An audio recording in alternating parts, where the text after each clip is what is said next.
Imagine it's the middle of the night and your son has woken you up. He's struggling to breathe. He has a history of asthma, so you panic and you throw him in the car, head to your local emergency room. When you arrive, you find that the room is crowded and it's packed.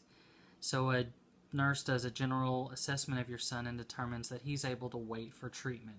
So you go and you find a seat. Have you ever found yourself in this situation? My name's Keo Scott, and I'd like to take a few minutes to impress on my listeners why you shouldn't use the emergency room for your primary care. Now, crowded emergency rooms are not a new thing for us today. It's something that both hospitals and the communities around the nation have been working on reducing as far as wait times and the crowdedness of the areas. Unfortunately, the question isn't who is utilizing the emergency rooms in terms of insured, underinsured, private pay.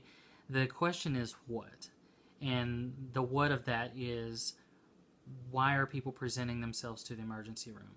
And the issue is that there are more people presenting themselves to the emergency room for care for non-emergent issues than they are emergent. According to the CDC, they issue reports annually that list the top 10 reasons why people are presenting themselves to the emergency room. And of those 10, over half of them are non-emergent issues. Issues like pregnancy tests, pimples, and toothaches. So as you can see, that is a complete misuse of resources in itself.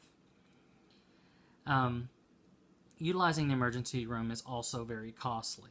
So in addition to it being abused by people with non-emergent issues continually, there's a cost factor. And that cost factor not only affects the hospital and the community, it also affects the patient.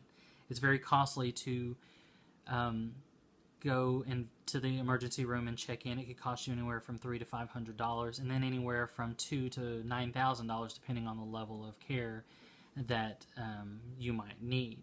So establishing a primary care physician in that aspect would be very important, and it could also reduce costs in all areas, community and individuals alike. The third thing is that there's no continuum of care. So if you present yourself to the emergency room for treatment, the chances of you seeing that same physician on another visit or any other visit that you might have is going to be very minimal. So the physician that treats you, let's say for a UTI, and you come back 3 weeks later, you may not see that physician. So there's not going to be any continuum of care in terms of him checking back on that UTI and see if your symptoms have resolved, or if you're in a better state, or if you have something more underlying like cancer or diabetes. You need a physician that's going to continuously be following up with your care and monitoring that, and the emergency room is just not the place for it. Now, studies have shown that of the 353 million doctors' visits to acute care facilities, over half of those will not be made by patients' primary care physicians. And being as though 5% or less of the doctors in our nation are emergency room physicians, that is a big number for us to try to tackle. So the next time you have a situation and you need to present yourself, think about establishing primary care with a local doctor over utilizing the emergency room for your primary care. Thank you.